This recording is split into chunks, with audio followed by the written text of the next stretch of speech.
Hello and welcome to Note Doctors Summer Shorts. My name is Paul. My name is Jen. My name is Ben. And we are your hosts. We are all university music theory instructors who are passionate about music theory and music theory instruction. In these short episodes, we will be sharing with each other and all of you musical examples and teaching tips covering a wide range of topics. So if you want to know more about music theory and the most effective and innovative ways to teach it, this is the podcast for you. Hello and welcome back to Note Doctors, the music theory and pedagogy podcast. And we have made it to summer. We have made it through the spring semester, and so we are on to our summer shorts, which are shorter episodes, as the title entails, where we, the three of us, just chat about theory topics. We have a good time, just keeping it real, keeping it fresh, as much as three theorists can do over the summer. Yeah. I have those Michael Scott moments where I start a sentence and I'm not sure how I'm going to get out of it. You just go until it ends. Just keep going. And so we're going to have kind of a different episode here. We're actually going to play a fun game, hopefully, where we'll pit Jenn and Ben, two Enneagram 9s, against each other. But before we get into that, we just wanted to give a little shout out to a listener who reached out to us on our email address, which is notedoctorspodcast@gmail.com.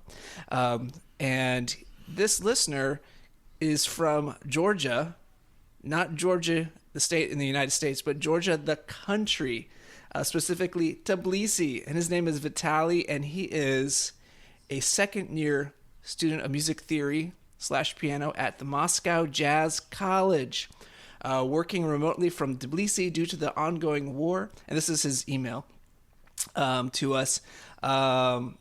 He has been listening to he's listened to at least 15 episodes, and he says, it's hugely helpful for me to hear someone talking and caring about the same issues and matters that I keep thinking about for the last couple of years. And Vitaly even has this awesome wiki that he's created of all of these resources on music theory to kind of help in his own study. So that's awesome. Thank you, Vitaly, for writing and listening and finding the folks that we have on the podcast to be educational. And we so appreciate you listening and writing, and hope you're staying safe and all of that. And so encouraging. Yeah, that's so awesome. I mean, it's like Moscow Jazz College, so like this American music in Russia. I mean, it's just kind of cool. It's amazing how music and the internet works. So thank you, Vitaly, for listening. It transcends countries, transcends language. So it's awesome. But thank you so much for writing in, and thank you for listening. And hope you have a great summer. If you have summer break, I don't really know how the education system works in other countries. So maybe you have classes, maybe you're not. But hopefully you hear this, and thank you for listening. So we are on to a game, all right? So So for people who don't know what the Enneagram is, Enneagram 9s hate conflict, and Ben and I are both 9s. Yeah. Yep. And Paul loves pitting us against each other. Setting us up. Battles. That's right. And what's going to happen is we're just going to want to agree. That's how we work. So this game is a game that I've pulled actually from another podcast, which is about, the podcast is on like liberal Christian theology, so it has nothing to do with music theory, but I like the game. And they call it Au Contraire Mon Frère, all right? So on the contrary, my brother, or ma soeur, because we have a female contestant, all right? And so I'm going to read the rules, all right, because you also both have not had any prep on this, so we need to make sure we're all going in blind here. Yeah. And so this game will consist of 4 rounds. Each round begins by the moderator, which is me, stating a hot take from a past podcast guest. The first contestant then has 60 seconds to agree or disagree with that statement and give their defense. The second contestant will then be given 60 seconds to take the opposite position as the first contestant. Now, this is very important. right here. Neither contestant is required at any point in the game to voice the opinion they actually believe to be true. So you could, if you know what position Jen's going to take, you could take her position and take it from her, or be contrarian, whatever. The moderator will determine the winner of each round, and the contestants will take turns going first. All right. If either of the contestants say the mystery bonus word or phrase during their answer, they automatically win the round. So there's a word or phrase that if you say it in your answer, you will win. Okay, but you don't know it. Do we know what that is? Oh, we don't know. No, you don't know what it is. All right. Wow. Okay. All right. If the game is tied after 4 rounds, I'm unaware. there will be a tie-breaking 5th round. All right, which I just plan on having, and we will have a practice question just to kind of get the juices flowing. Okay. Okay. All right. Are we clear on the rules? Do we need to go over anything? Yes. The rules are clear. Are we good? Okay. Good. So this is this practice question is actually not a hot take from a podcast. I just thought I would write it, and let me get my timer going out. Jenn or Ben, do you either want to go first? Sure. Of course. Okay, Ben, you said sure first. All right. If you can see the Zoom screen, they both are like, sure from, like they're always deferring. All right, so Ben, you will answer first. Okay. All right, and then Jenn, you'll have to come up with the opposite statement. All right, so this is the statement. The label 564 is the best way of representing the melodic and harmonic formula that often appears at the end of phrases in music of common practice period, by which the intervals of a 6th and 4th above the bass resolve down respectively to a 5th and 3rd above the bass. Would you like me to read that one more time? The label 564 is the best way of representing the melodic and harmonic formula that often appears at the end of phrases in music of the common practice period, by which the intervals of a 6th and 4th above the bass resolve down respectively to a 5th and 3rd above the bass. Are you ready, Ben? I'm ready. All right, go. So I'll say yes, it is the best label for that particular formula, because, of course, if the 6/4 resolves down to 5/3, that would be the root position dominant. And if you want to elaborate that dominant, then you could have this double suspension figure. And therefore, since the bass is sustaining that dominant, you could consider that to be an elaborated dominant and an embellishment of sorts. And in fact, often that particular chord in question, we might say, is preceded by, in fact, a predominant function, which would then suggest emotion to, of course, the dominant as a consequence. So therefore, the best label would be to put the 5 underneath with a 6/4 to 5/3 motion above. Perfect. Time. All right, well done, Ben. All right. Okay. So, not shocking, you went with it. All right. So Jenn, your response. I disagree. We don't label any other chord that way using Roman numerals. For example, we do not label pedal 6/4s this way. So we do not say when we go 1, 4, 6, 4, 1, that's what we write. We do not write 1, 5, 3, 1, 6, 4, 1, 5, 3, because that doesn't make any sense. So what's really going on here is we're conflating two systems. We're taking the Roman numeral system, which comes about in the 19th century, and we are putting figure bass with it, or really 18th century, but whatever. We're putting figure bass with it, which is a much older system where they had no idea about Roman numerals. So we are taking these two things and we're putting them together, trying to show a voice leading process using a Roman numeral, which is a chord function label. So I disagree. Time. All right, very good. All right. Woo. All right. We move it to the practice question. All right. Well, neither of you said the bonus phrase, which was omit the 5th, but that's okay. All right.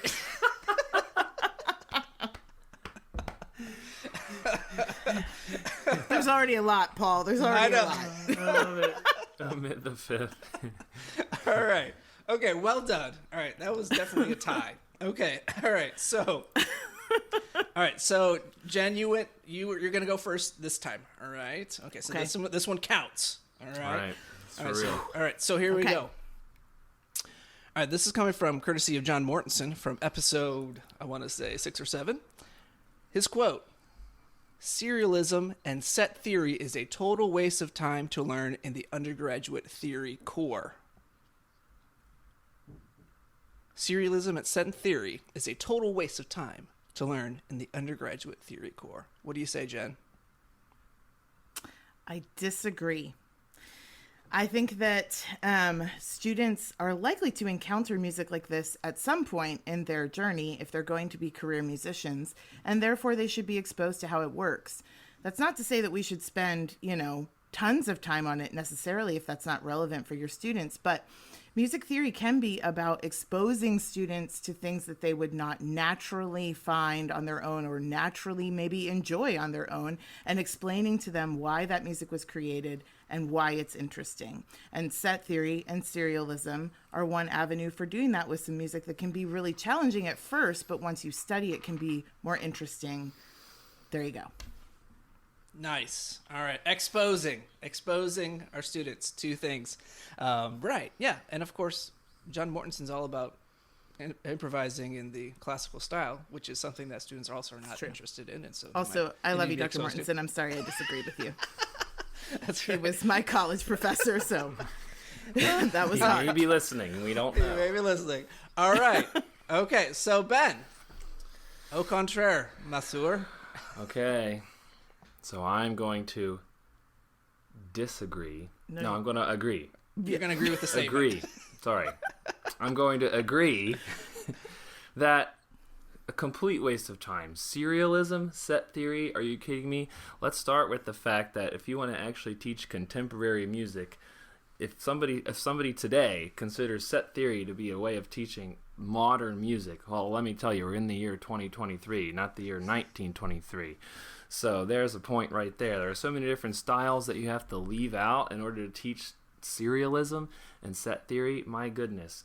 If you want to consider yourself to teach a broad range of styles from a lot of different places, a lot of different musics that exist in this world, to focus on serialism and set theory, all you're doing is narrowing that focus to a Germanic, Austrocentric perspective, and you should just hit the road, Jack, right from that point. Expand yourself outward. How many jazz tunes can you name that start with a 12-tone row? Well, I can name one, but I can only name one. So if you have people Time's that up. Oh, my God. Ben was preaching. All right, I like this. He was. All right. Well, neither of you said the bonus word, which was Votsek. Oh, Ben, you got close. I did. I was married in 1923. Yes. All right, very good. Wait, what was the word? Votsek, like the opera by Berg. Berg. Yeah. Mm-hmm. But very good. I am going to have to give Jen the win because I also am a former student of John Mortensen, and I'm also afraid to disagree with him. All right. Second round. So, Ben, you're starting this one. Okay? All right. And this is courtesy of Nicole Biamonte. Here's what she says. If I could design a 4-semester theory course, there would be a semester of form, a semester of rhythm and meter, a semester of pitch structures, and a semester of timbre and texture. One more time. From Nicole Biamonte. If I could design a 4-semester theory sequence, there would be a semester of form, a semester of rhythm and meter, a semester of pitch structures, and a semester of timbre and texture. What do you say, Ben? It's a tough one. And I really like Nicole, so I hate to disagree with her, but I think I have to. I will choose the disagree in this case, and the reason being that I think, given a selection of music, it is in fact not just one element that is the most or least operative in one given musical moment. But yet, it's the interaction of those elements that create salience in music. So therefore, by kind of implying by your structure of your curriculum, that timbre is kind of this separate thing from rhythm and meter, which is kind of this separate thing from harmony, etc., that you will kind of, by implication, separate some musical elements that are by their very nature integrated to create this music that we all know and love. So I think also the tools that we have at the current moment to discuss timbre are a bit limited. So in terms of making the distinction at this time to say we're going to spend a whole semester on timbre, it would be very difficult just because of the materials. All right. Disagreed. All right, with that statement. All right, Jen, are you ready?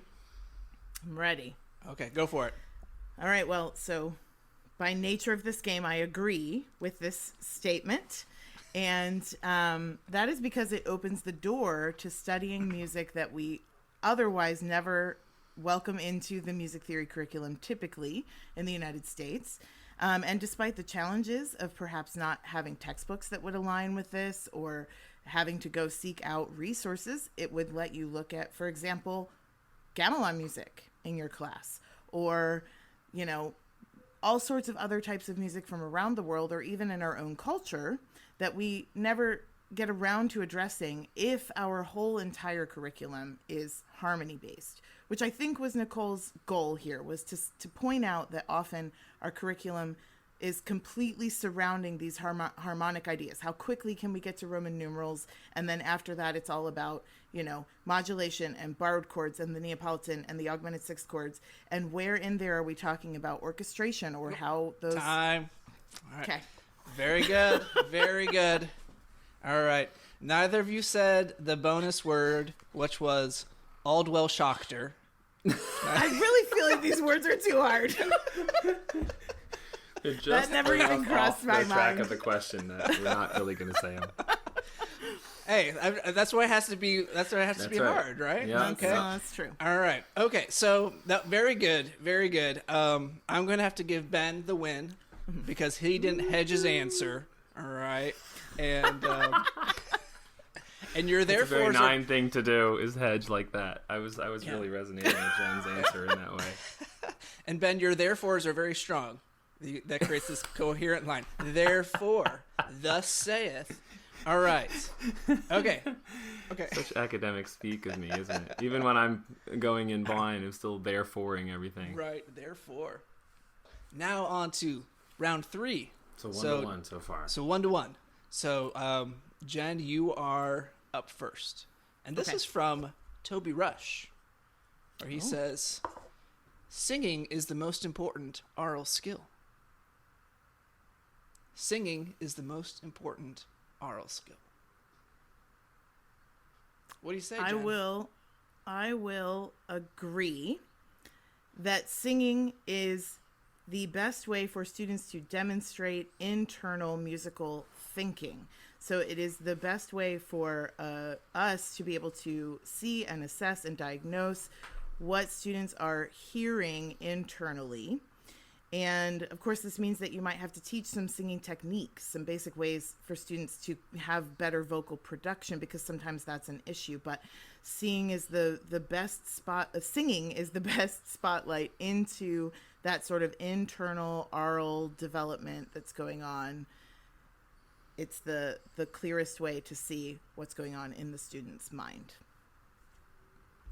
Okay. All right. Very good. And a very Gene Cho answer right there. Well, I'm writing an online class right now, and I just wrote like multiple lessons on assessment. And, you know, so that's where my head is. There we go. All right, Ben. The statement is, singing is the most important oral skill. Jen said, it is. What do you say? Of course it's not. I'll start by saying that if you don't start with rhythm counting systems, then every singing you might do could occur out of time. So the rhythm and meter part has to be there, and that does not have to be sung. Maybe counted syllabically. But let's say in addition to that, you could have alternatives to singing, like you could have humming You can have people playing their instruments in oral skills, I think is very much neglected in our field, bringing instruments in to oral skills. And of course, a variety of skills that don't involve singing, like just assessing the sounds that are coming to you and making statements about those kinds of sounds, and writing down, even just some notes about the timbres and the types of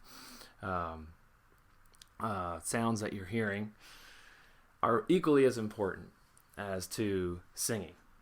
So there you go. Time's up. All right. Neither of you said the bonus word, which was oot.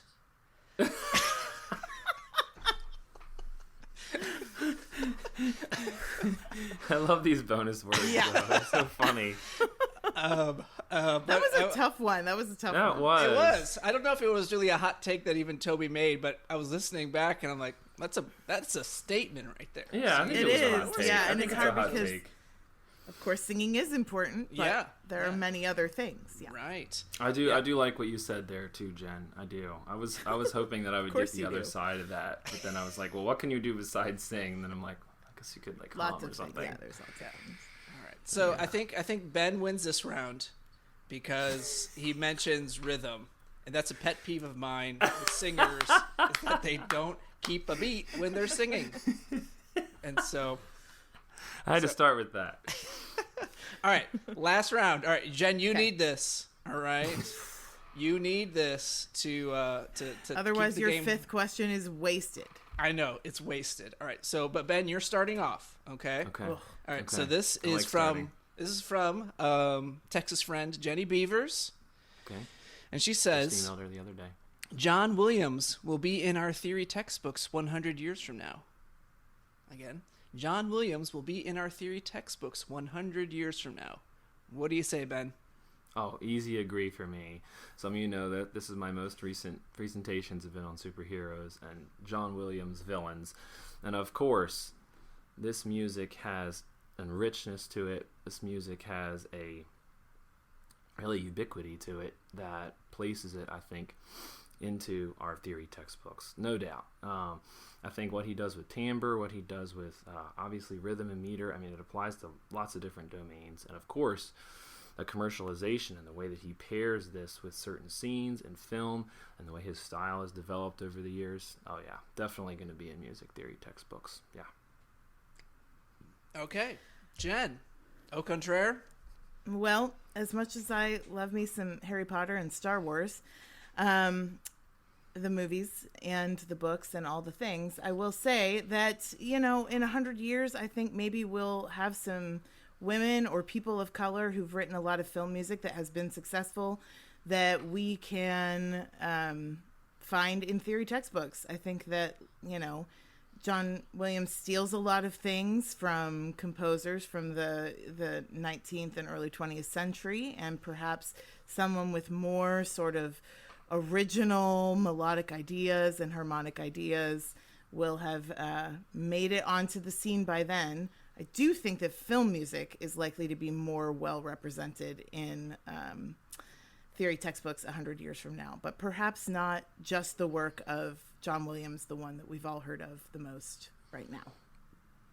All Also, right. I said Harry Potter and Star Wars because I Oh, was she's hoping going one for of a those. bonus word. I was hoping one of those was the bonus word.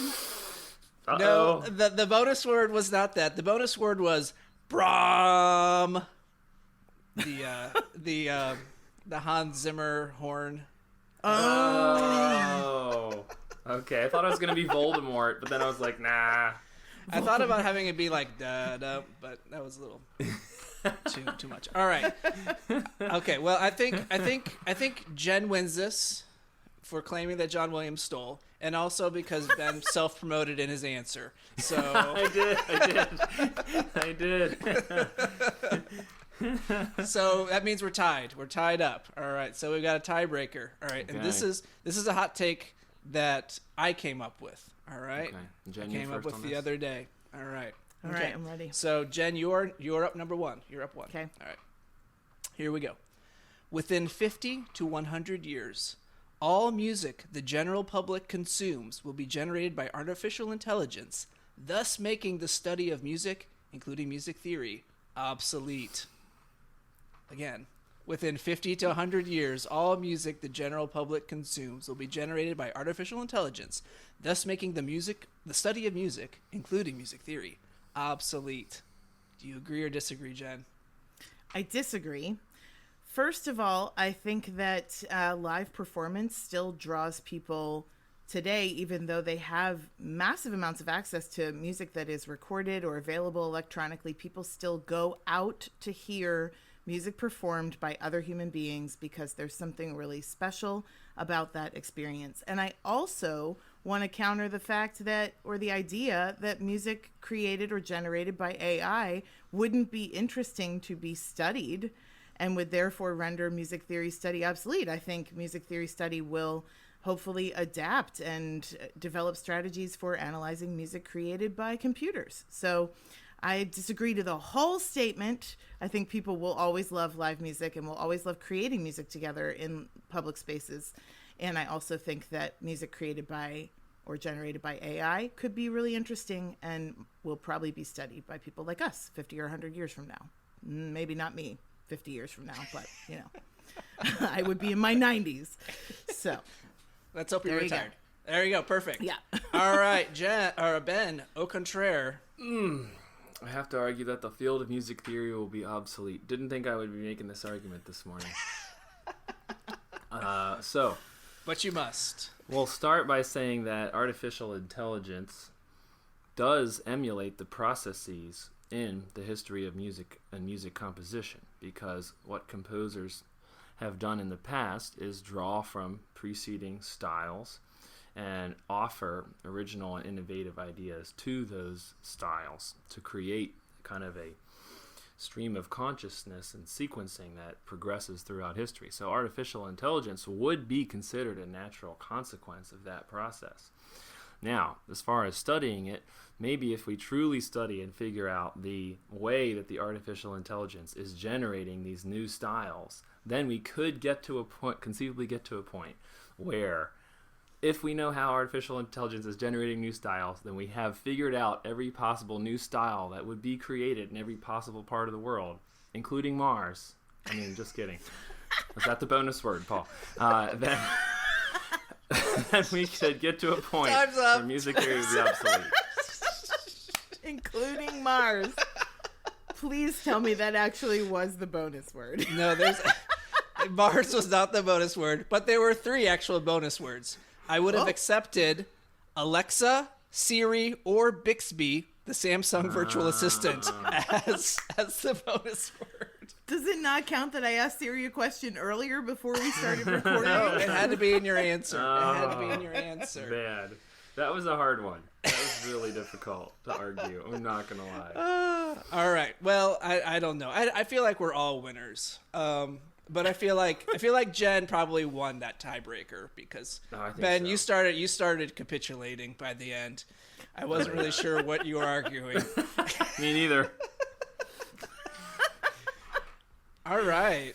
Well, Jen, congratulations on winning the first annual Music Theory Au Contraire Mon Frère, ma Soeur. All right. I love it. And so yeah, those are some fun hot takes. And so we might do this again. And those are really good.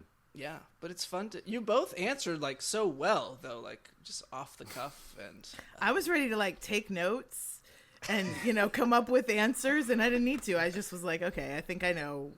Yeah, there was one. Which one was it where I was like, I don't know how to disagree with this or agree with it? There was one. No, not the Cadential 6/4 one. No, that one I knew. Was the John Williams or the singing? John Williams. It was John Williams. I was like, no, I think he probably will be. Like, his music is really exceptional and very interesting and memorable, and he has a recognizable style. Like, yeah. So, anyway. Yeah, it's hard to argue against that idea. Good. All right. Well, I think that's a wrap for our first summer short. Sweet. So, yeah. And so we will be back, probably not with more games, but with more conversation related to theory, and we'll talk to you then. You just made it to the end of another episode of Note Doctors, the music theory and pedagogy podcast. Don't forget to like, subscribe, and review the podcast, and you can always reach us at notedoctorspodcast@gmail.com with comments, questions, or show ideas. Thanks for listening.